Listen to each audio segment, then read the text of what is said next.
अस्सलाम वालेकुम जी स्टूडेंट्स। इस वीडियो के अंदर हम कुछ फर्दर टॉपिक्स को डिस्कस करेंगे regarding the computer security risks, जो हमारी एक सीरीज़ चल रही है। तो हमारे पास नेक्स्ट टॉपिक है वायरलेस की सिक्योरिटी। डेफिनेटली जब आप एक केबल के थ्रू डेटा ट्रैवल कर रहे हैं, ट्रैवल करवा रहे हैं, या आप नेटवर्क के ऊपर एक केबल के थ्रू हैं, तो उस केबल का रास्ते में डेटा चोरी होना कम चांसेस है एज़ कम्पेयर के जब आप एयर को यूज़ कर रहे हैं as a medium to transfer your data. तो आजकल के दौर में आप देखते हैं डेली लाइफ में बहुत से ज़्यादा डिवाइसेस वायरलेस मीडियम को यूज़ कर रही हैं टू ट्रांसफ़र द डाटा। आपके मोबाइल फ़ोन डिवाइसेस हैं, आपके टैबलेट्स हैं, आपके और बहुत सारी डिवाइसेस हैं, कंप्यूटर सिस्टम्स हैं, ये सारे के सारे वायरलेस एक्सेस पॉइंट के थ्रू, हॉटस्पॉट्स के थ्रू आप डाटा को ट्रैवल करवा रहे हैं। तो एयर के मीडियम के ऊपर डाटा की स्टीलिंग या इंफॉर्मेशन की स्टीलिंग ज़्यादा आसान है एज़ कम्पेयर के आपका केबल आप यूज़ कर रहे हो। तो यहाँ पे कह रहे जी about 80% of wireless networks have no security protections. जो भी आपके वायरलेस नेटवर्क्स होते हैं वहाँ पे सिक्योरिटी प्रोटेक्शंस नहीं होती, आपके डाटा चोरी होने के ज़्यादा चांसेस होते हैं। तो जब आप थ्रू डाटा ट्रैवल कर रहा है आपका यूजिंग द एयर या वायरलेस मीडियम, तो डेफिनेटली वहाँ पे डाटा की सिक्योरिटी के भी ज़्यादा कंसर्न्स आ जाते हैं कंप्यूटर सिक्योरिटी से के पॉइंट ऑफ व्यू से। तो फायरवॉल यूज़ करने के अलावा आप some safeguard improve security of wireless network sorry wireless access point should be configured so it does not broadcast a network name. कि आपके जो भी वायरलेस एक्सेस पॉइंट लगे होते हैं, अगर आपने उस कुछ आप समझते हैं कि कुछ स्पेसिफिक यूज़र के अलावा कोई उनको एक्सेस ना कर सके, तो उसको कन्फिगर इस तरह से किया जाए कि वो नेटवर्क का नेम आपका जो है वो उसको ब्रॉडकास्ट ना करें कि कौन से नेटवर्क का पे ये का एक्सेस पॉइंट है ये। The wireless access point also be configured should be configured so it does not broadcast a network name, should be programmed so only certain devices can access it। आपके पास suppose पहले से यानी कि trusted devices हैं, आप अपने users को उसको एक्सेस देना चाह सकते हैं, तो आप उसको प्रोग्राम कर सकते हैं एक्सेस पॉइंट को इस तरह से, वायरलेस एक्सेस पॉइंट को, कि सिर्फ वही यूज़र उसको एक्सेस कर सके। जैसे कि आपने भी देखा होगा, आप अपनी यूनिवर्सिटी का जो नेटवर्क है उसको यूज़ करने के लिए पहले आपको अपनी मशीन का मैक एड्रेस दे के उसको रजिस्टर करवाना पड़ता है, फिर आप उस मशीन के तो आप आपकी रजिस्टर्ड मशीन ही आपका एक्सेस पॉइंट का नेटवर्क यूज़ कर सकती है। इसके अलावा जो आपके कुछ स्टैंडर्ड्स हैं जिनको यूज़ करके आप वायरलेस सिक्योरिटी को इंश्योर कर सकते हैं। Wired equivalent privacy (WEP) is a security standard that defines how to encrypt data as it travels across wireless networks. WEP supports both 40-bit and 128-bit encryptions। Basically ये एक standard है, ये एक algorithm है जो कि आपको इनक्रिप्शंस की टेक्निक्स डिफाइन करता है कि डाटा को किस तरह से इनक्रिप्ट किया जाए जब वो वायरलेस मीडियम के ऊपर ट्रैवल कर रहा हो। उसके बाद wifi protected access (WPA) is a security standard. ये भी एक स्टैंडर्ड है दैट इम्प्रूव्स ऑन WEP, जो कि वायर्ड इक्विवेलेंट प्राइवेसी को इम्प्रूव करता है bye authenticating network users and providing more advanced encryption techniques। कि ये नेटवर्क यूजर की authentications बीच में इनकॉर्पोरेट करता है, प्लस इंक्रिप्शन की एडवांस टेक्निक को यूज़ करके। तो इस तरह से जो वायरलेस के सिस्टम हैं जहाँ पे वायरलेस एयर के थ्रू डाटा ट्रैवल कर रहा है, वहाँ पे आप इंक्रिप्शन की एडवांस ऑप्शंस को यूज़ करके डाटा की सिक्योरिटी को एश्योर कर सकते हैं। जी, इसके अलावा नेक्स्ट हमारा कॉन्सेप्ट है कि हेल्थ के कुछ कंसर्न्स हो सकते हैं while you are using the computer. आप कॉन्टीन्यूसली कंप्यूटर को यूज़ कर रहे हैं तो कुछ आपको हेल्थ के इश्यूज आ सकते हैं। डेफिनेटली आपने उन हेल्थ के इश्यूज को भी रिजॉल्व करना है। इस नेक्स्ट हम स्लाइड्स में इन्हीं का जिक्र करेंगे। The widespread use of computers has led to the health concern repetitive strain injury. कि आपको कुछ स्ट्रेन की इंजरीज हो सकती हैं, जैसे आपकी टेंडोनिट्स हैं, आपके सादा में कहूँ तो जोड़ों का दर्द, जो आपकी हड्डियों को, उनके टिश्यूज आपको जिस्म के साथ जोड़ रहे हैं, उंगलियों के जोड़ हो सकते हैं, आपकी खूनी के जोड़ हो सकते हैं, हाथ के जोड़ हो सकते हैं। वहाँ के जो टिश्यूज हैं वो डैमेज हो जाते हैं, क्योंकि कंटिन्यूसली आप अपने हाथ से सपोज टाइपिंग कर रहे हैं या एक ही जगह पे आप माउस को यूज़ कर रहे हैं, तो वहाँ पे आपको कुछ इस तरह की स्ट्रेन इंजरीज आ जाती हैं। इसके बाद कार्पल टनल सिंड्रोम, आपकी हाथ की कलाई के अंदर दर्द हो सकता है कंटिन्यूस यूज की वजह से, हाथ दर्द करना स्टार्ट कर देता है बाजू से, तो आप कहते हैं कि जी ये आपकी स्ट्रेन इंजरी है। कंप्यूटर विजन सिंड्रोम्स, मसलसल कंप्यूटर की स्क्रीन देखने से या कोई और डिस्प्ले को देखने से आपकी आइज़ के ऊपर भी कुछ असरात आ जाते हैं, यानी कि आपकी आइज़ के टिश्यूज़ जो हैं वो थक जाते हैं, मैं यूँ कहूँ तो, जो कि आपकी आंखों के अंदर दर्द स्टार्ट हो जाता है या और किसी किस्म की आपको स्ट्रेन इंजरी आ सकती है। तो हैंड एक्सरसाइज, पहली जो बात करें रिपीटिटिव स्ट्रेन इंजरी की, अगर बात करें टेंडोनिट्स और कार्पल टनल सिंड्रोम से बचने के लिए, तो कुछ एक्सरसाइज आपको यहाँ पे दिखाई गई है, जैसे कि इस डायग्राम के अंदर आपको नजर आए। Spread fingers apart for several seconds while keeping wrist straight. अब अपनी उंगलियों को, जैसे इस डायग्राम के अंदर दिखाया गया है, आप अपनी उंगलियों को इस तरह से सीधा खोल लें, जैसे इस डायग्राम में दिखाया जा रहा है कि और इसको बार बार सेवरल सेकंड्स के बाद खोलें, मुट्ठी को बंद करें, फिर खोलें, यानी कि एक एक्सरसाइज करें यहाँ पे हैंड की। Gently push back fingers and then thumb, अपनी उंगलियों को पीछे की तरफ मोड़े, पीछे की तरफ पुश करें, लेकिन डेफिनेटली ज़्यादा नहीं, आहिस्ता आहिस्ता पीछे की तरफ पुश करें, और अंगूठे को भी। Dangle dangle arms loosely at sides and then shake arms and hand, अपने बाजू को स्विंग करें और हैंग करें कुछ इंटरवल्स के बाद, यानी कि ये ऐसी एक्सरसाइज आपको रिक्वायर्ड होगी जब आप कंटिन्यूसली कोई कंप्यूटर यूज़ कर रहे होंगे। आई स्ट्रेन से ईज के लिए जो टेक्निक्स हैं वो यहाँ पे कुछ डिस्कस की गई हैं, इनको हम एक एक करके देख लेते हैं। Every 10 to 15 minutes take an eye break, अगर आप स्क्रीन को देखते जा रहे हैं तो 10 to 15 मिनट्स के बाद अपनी आई को ब्रेक दें। Look into the distance and focus on an object for 20 to 30 second, आप थोड़ा सा दूर 15-20 फुट किसी एक दीवार की तरफ, सपोज आप बैठे हैं कमरे में, आप एक एसी की तरफ देखना स्टार्ट करें और उस ऑब्जेक्ट के ऊपर 20 to 30 सेकंड्स के लिए फोकस करें, ताकि आपका फोकस जो स्क्रीन के ऊपर हुआ था वो किसी दूसरी जगह पे जा सके, और आपके आइज़ की जो टिश्यूज़ की स्ट्रेन है उसको कम किया जा सके। Roll your eyes in a complete circle, अपनी आइज़ को कंप्लीट सर्कल में रोल करें। Close your eyes and rest them for at least 1 minute, अपनी आइज़ को, अगर आपको ज़्यादा लंबे अरसे से स्क्रीन देखते जा रहे हैं तो अपनी आइज़ को रेस्ट दें, इसके लिए आप अपनी आइज़ को क्लोज करें और 1 मिनट के लिए आइज़ क्लोज करते रहें। नॉर्मल यूज़ के अंदर कोशिश करें कि एवरी 5 सेकेंड्स के बाद आप अपनी आइज़ को ब्लिंक करते रहें।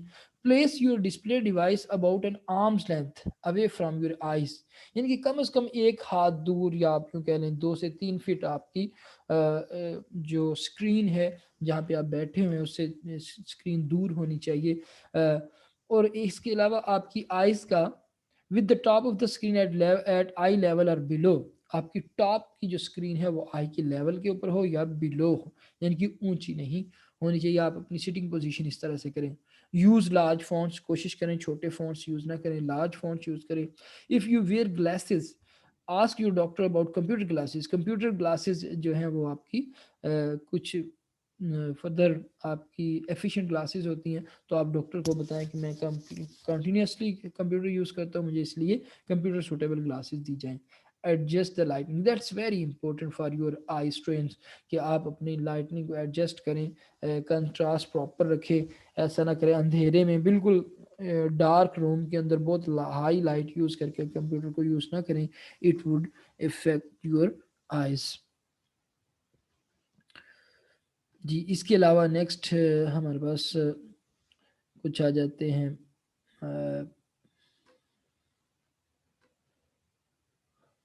एथिक्स एंड सोसाइटी कि कंप्यूटर एथिक्स क्या है, किन एथिक्स को फॉलो करते हुए प्रॉपर कंप्यूटर को यूज़ किया जा सकता है, क्योंकि कंप्यूटर नेगेटिवली अगर यूज़ किए जाएंगे तो वो आपके लिए एक सपोर्टिव मशीन के अलावा एक डैमेजिंग सिचुएशन क्रिएट करेगा।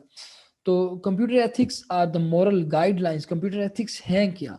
Computer ethics are the moral guidelines that governs the use of computers and information system, कि कंप्यूटर्स को किस तरह से यूज़ किया जाए और इंफॉर्मेशन सिस्टम को किस तरह से यूज़ किया जाए। कंप्यूटर एथिक्स ऐसी गाइडलाइंस हैं जो जेनेरिक हैं, यानी कि वो सोसाइटी को उनको फॉलो करना ज़रूरी है।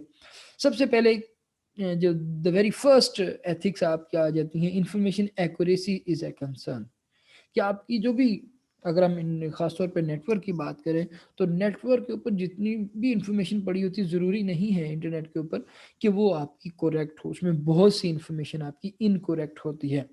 ठीक है जी। माइट भी जिस वेबसाइट के ऊपर वो इंफॉर्मेशन पड़ी हुई है वो उस वेबसाइट की तरफ से ना दी गई हो, या कोई ट्रस्टेड सोर्स की तरफ से नहीं है, इसलिए हर इंफॉर्मेशन एक्यूरेट नहीं हो सकती ओवर द नेटवर्क। तो जब भी आप कंप्यूटर सिस्टम यूज़ कर रहे हैं या कोई इंफॉर्मेशन सिस्टम यूज़ कर रहे हैं तो accuracy of the information is very important concern. इसकी मिसाल हम इस तरह से ले सकते हैं कि राइट साइड पे आपको ये एक डायग्राम नज़र आ रही, सॉरी एक पिक्चर नज़र आ रही है जिसमें ग्रेट साइंटिस्ट आइंस्टाइन के साथ कोई साहब हाथ मिला रहे हैं। तो आप एक सेकंड के लिए पॉज करें और इस डायग्राम को देखें तो यू वुड बिलीव कि ये एक आपकी ओरिजिनल पिक्चर है और कोई ये सियाफाम इंसान है जो कि अगर कुछ लोग जानते हैं तो ये एक स्पोर्ट्समैन है, जॉर्डन, माइकल जॉर्डन, जो कि आइंस्टाइन से हाथ मिला रहे हैं। लेकिन हकीकत में माइकल जॉर्डन पैदा हुए 1963 में, जबकि आपके आइंस्टाइन की डेथ हो गई 1955 में। यानी कि आइंस्टाइन की डेथ के तकरीबन 8 साल बाद माइकल जॉर्डन की पैदाइश है। तो यहाँ पे इस डायग्राम से आपको ऐसा लग रहा है, इस पिक्चर से आपको ऐसा लग रहा है कि ये आपकी एक एक्यूरेट पिक्चर है, लेकिन इसको डिजिटली इस तरह से अल्टर किया गया है जो जो जिसके आपको एक correct information, incorrect information correct लग रही है। तो इंफॉर्मेशन एक्यूरेसी एक बड़ा एक इम्पोर्टेंट कंसर्न है कि जो जब भी आप कंप्यूटर सिस्टम को यूज़ कर रहे हैं, कोई इन्फॉर्मेशन उठा रहे हैं, तो वो करेक्ट होना ज़रूरी है। इनकरेक्ट इन्फॉर्मेशन ना रखी जाए, ना ली जाए।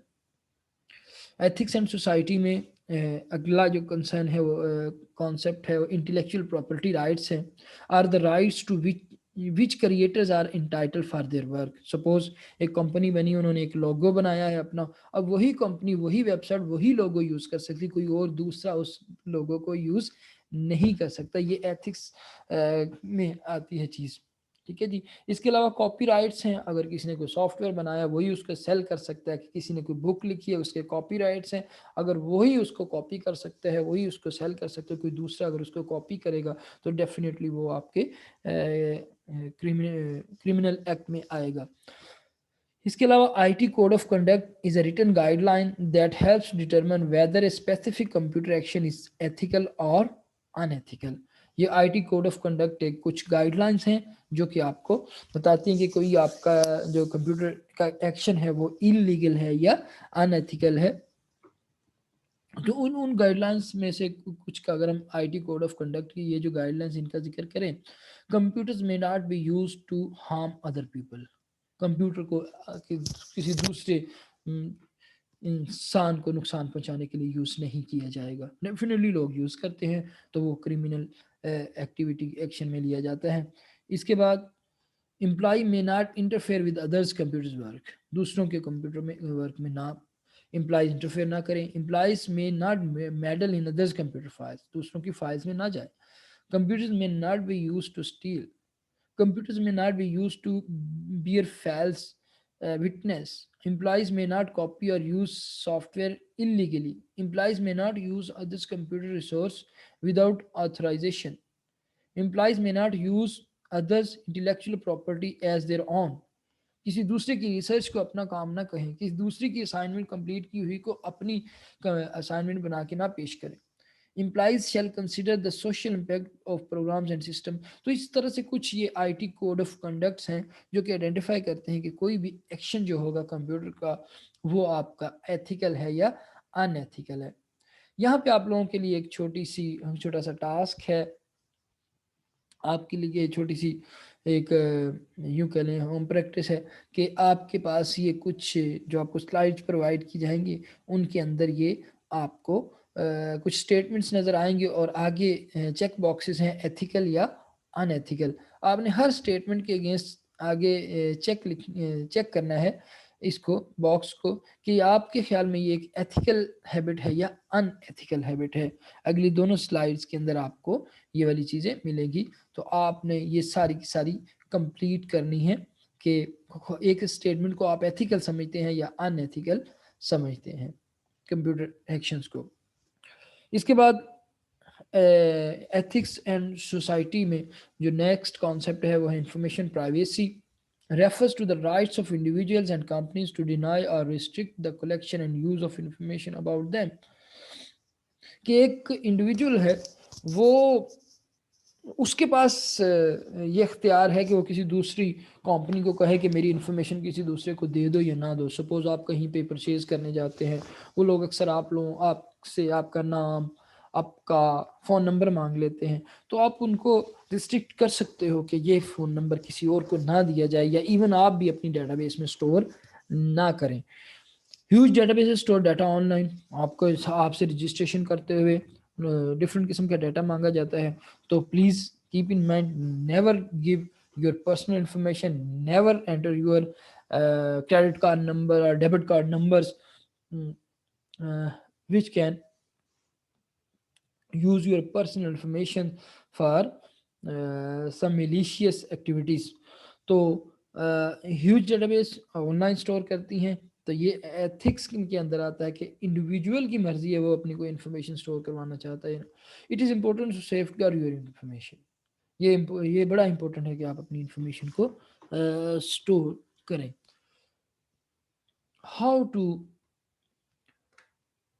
सेफगार्ड पर्सनल इंफॉर्मेशन, आप अपनी पर्सनल इंफॉर्मेशन को किस तरह से सिक्योर कर सकते हैं। तो ये कुछ टिप्स हैं जिसकी मदद से आप ये डेफिनेटली आपके एक ऑथर ने लिखी हैं, तो अपनी कंट्री के हिसाब से उसने कुछ यहाँ पे टिप्स दी हैं।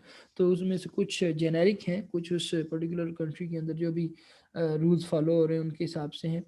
Fill in only necessary information on rebate warranty and registration forms.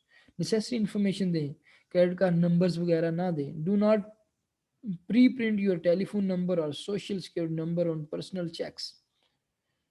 ठीक है, हैव एन अनलिस्टेड और unpublished telephone number, unlisted telephone number ना लें। If caller ID is available in your area, find out how to block your number from displaying on the receiver system.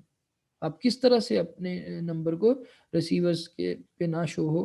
Do not write your telephone number on charge और credit receipt. Ask merchants, अगर आप कहीं से shopping करते हैं, not to write credit card numbers, telephone numbers, social security numbers, and driver's license number on the back of your personal checks। Purchase goods with cash rather than credit or checks। Definitely cash में आप ज़्यादा secure होंगे। Avoid shopping club and buyer cards। If merchants ask personal questions, find out why they want to know before releasing the information। Inform merchants that you do not want them to distribute your personal information। उसको warn करें कि आपकी personal information को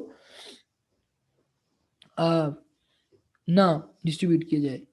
request in writing to be remove from mailing list, mailing list से उसको writing में request दें कि मेरा एड्रेस मेलिंग लिस्ट के अंदर से रिमूव किया जाए।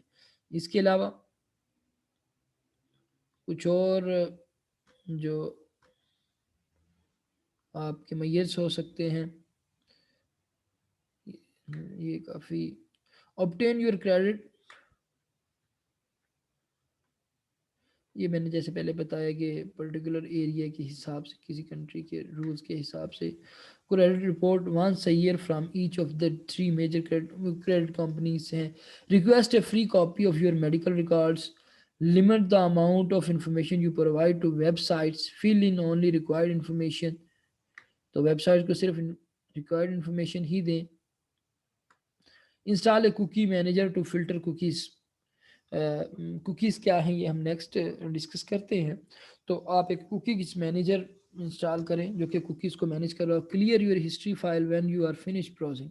जब आपने ब्राउजिंग फिनिश कर ली तो हिस्ट्री को डिलीट कर दें। Set up a free email account. Turn off file and printer sharing. Install a personal firewall. Sign up for email filtering. Do not reply to spam for any reason. Surf the web anonymously with a program such as Freedom Web Secure or through an anonymous website such as, ये कुछ websites के नाम दिए गए हैं। तो ये कुछ आपको पॉइंट्स हैं जिनको फॉलो करके आप अपनी इंफॉर्मेशन को सिक्योर कर सकते हैं।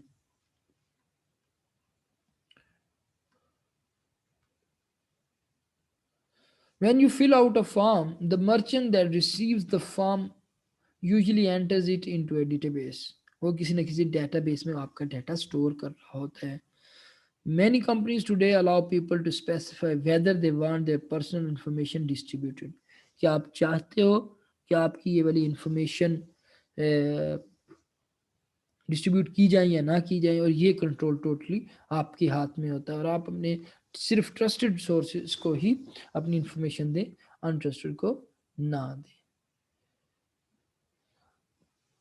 कुकी क्या चीज़ है? कुकी बेसिकली एक स्मॉल टेक्स्ट फाइल होती है जो कि कोई भी वेब सर्वर आपकी मशीन के ऊपर स्टोर कर देता है।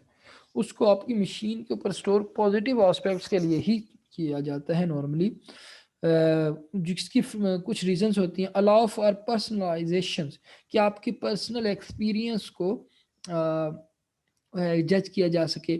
स्टोर यूजर्स पासवर्ड्स, आपके पासवर्ड्स को अगर स्टोर करना है तो आपके अकाउंट को, आपके पास एक ऑप्शन आती है कि आप इस मशीन के ऊपर अपना पासवर्ड स्टोर करना चाहते हो, तो आप कहते हैं ठीक है, नेक्स्ट टाइम आपको पासवर्ड नहीं लगाना पड़ता।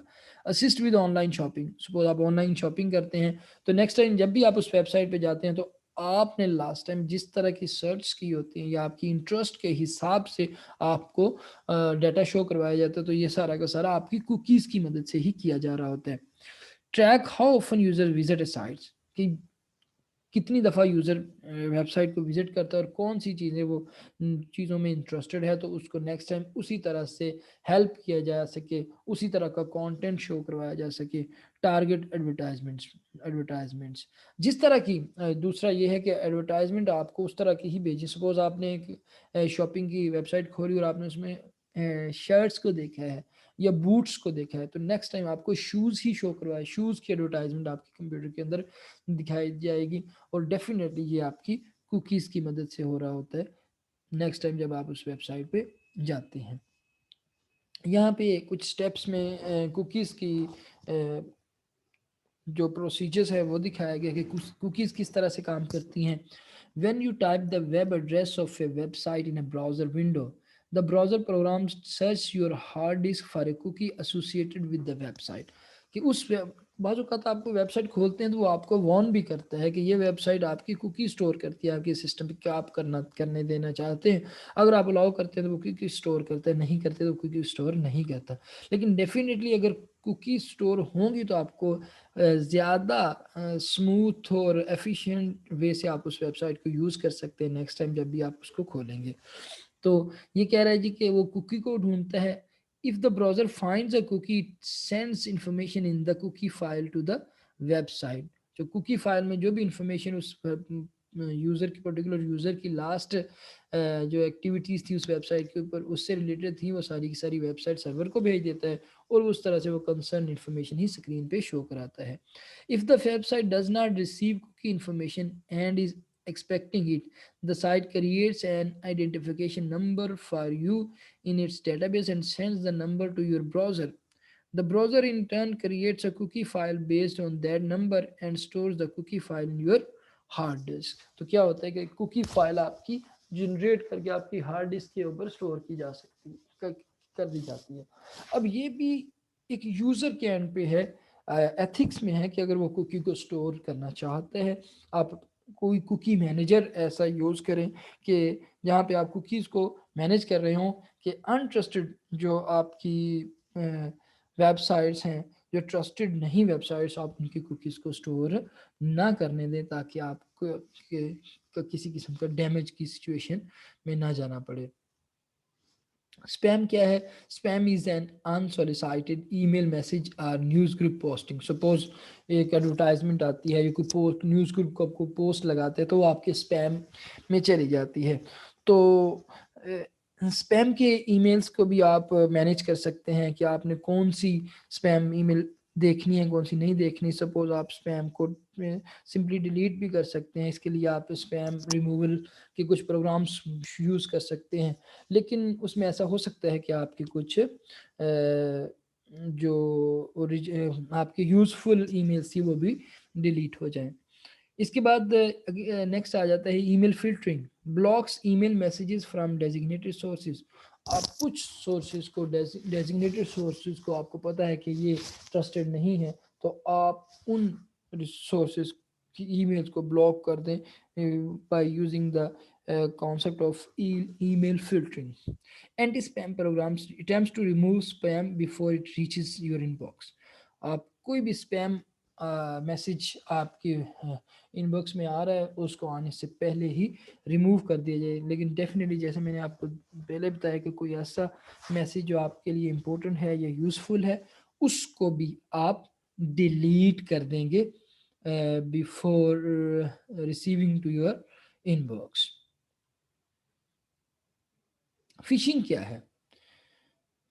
इज अ स्कैम इन विच ए प्रीप्रेटर, यानी कि एक इंट्रूडर कह लें, sends an official looking email message that attempts to obtain your personal and financial information. कि वो आपको एक ऐसी ईमेल भेजता है, ऑफिशियल लुकिंग होती है, आपको ऐसा लगता है कि ये किसी ट्रस्टेड सोर्स से आई हुई है। आपको कोई ऐसी, सपोज आपको एक ईमेल आ जाती है, ऊपर वेब, ऊपर उसका टाइटल वगैरह या हेडिंग या उसके ईमेल एड्रेस ऐसा आ रहा होगा कि आपको लगेगा सपोज ये नया टेली कंपनी है, वहाँ से आ रही होगी। लेकिन बेसिकली वो फिशिंग है, वो किसी और कोई परपिट्रेटर उसको सेंड कर रहा है, जो कि आपको ऑफिशियल लुकिंग है, लेकिन वो ऑफिशियल है नहीं। इसके बाद दूसरा जो कॉन्सेप्ट, ये हम सारे इसलिए डिस्कस कर रहे हैं कि इन सारी चीज़ों से बचा कैसे जा सकता है। इन ये फिशिंग इज़ अनएथिकल और farming is unethical, is a scam where a perpetrators attempts to obtain your personal perpetrators attempts to obtain your personal and financial information via spoofing। कि वो क्या करता है कि आपको कुछ इंफॉर्मेशन भेज के आपको रॉन्गली यानी कि डिट्रैक्ट करता है, जिससे आपको फील होता है कि ये तो मेरे काम की चीज़ है, यूज़फुल है मेरे लिए। आप उसको रिस्पॉन्ड करते हैं, तो होता है कि वो आपकी इंफॉर्मेशन को स्टील कर लेता है या फिर आपके डाटा को डैमेज कर सकता है। Social engineering, that's very important aspect, is defined as gaining unauthorized access or obtaining confidential information by taking advantage of trust and naivety। कि आपको अपना बन के आपसे कुछ इन्फॉर्मेशन चोरी की जाती हैं। आप अक्सर देखते हैं कि आपको कोई फ़ोन कॉल्स आती हैं, जिसमें वो लोग पहले बिल्कुल ऐसे बातें करते हैं जैसे आपका ही फ़ायदा है, ये सारी आपके लिए ही स्ट्रगल की जा रही है। यानी कि सोशल इंजीनियरिंग इम्प्लीमेंट करके आपकी अनऑथराइज्ड एक्सेस गेन करने की कोशिश की जाती है। Employee monitoring involves the use of computers to observe, record, and review an employee's use of a computer. Employee की monitoring के थ्रू आप देख सकते हैं कि कोई एम्प्लॉय क्या काम कर रहा है। लेकिन डेफिनेटली एथिक्स के अंदर ये चीज़ ज़रूर आएगी कि किस तरह की उसकी एक्टिविटीज़ को आप ऑब्जर्व करना चाहते हैं। अगर आप बिल्कुल आपने उसकी सारी की सारी एक्टिविटीज़ को ऑब्जर्व कर रहे हैं कॉन्टीन्यूसली, तो ये एक अनएथिकल भी हो सकता है, क्योंकि कुछ यूज़र की प्राइवेट एक्टिविटीज़ भी होंगी जो कि माइट भी ना एक एम्प्लॉय की नहीं ऑब्जर्व की जानी चाहिए। तो एथिक्स के अंदर वही कंसर्न्स एक्टिविटीज़ हैं जो आपको उनको ऑब्जर्व कर सकते हैं। Content filtering is the process of restricting access to certain material on the web आप किसी वेबसाइट के ऊपर कोई मटेरियल ओपन करना चाह रहे हैं, वो आपको रोक देता है, नहीं कंटेंट फिल्टरिंग ये चीज़ आप डाउनलोड नहीं नहीं कर सकते, क्योंकि इस पर रिस्ट्रिक्शन है, कोई अपलोडिंग का मसला, आप उसको डाटा को अपलोड नहीं करने देता, ईमेल अटैच नहीं करने देता, ईमेल के साथ अटैचमेंट नहीं करने देता, कि ये these all are the content filtering, and by using different types of the software you can perform content filtering. Many business uses content filtering, बहुत से बिजनेस जो हैं वो कंटेंट फिल्टरिंग को यूज करते हैं। Web filtering software restrict access to specified websites, different किस्म की वेबसाइट्स को रिस्ट्रिक्ट कर दिया जाता है कि एक पर्टिकुलर एरिया के अंदर, एक पर्टिकुलर नेटवर्क के ऊपर आप इन इन वेबसाइट्स को एक्सेस नहीं कर सकते, which is called web filtering software, which is done by the web filtering software. So this all was the about computer security risks. We discussed potential computer risks and safeguards, wireless security risks and safeguards, and then computer related health issues and ethical issues surrounding information accuracy, intellectual property rights, code of conducts, and then information privacy. तो इन कुछ चीज़ों को हमने discuss किया है। यहाँ पे हम अपना ये वाली सीरीज़ ख़त्म करते हैं कंप्यूटर सिक्योरिटी से रिलेटेड जो थी। अस्सलाम वालेकुम।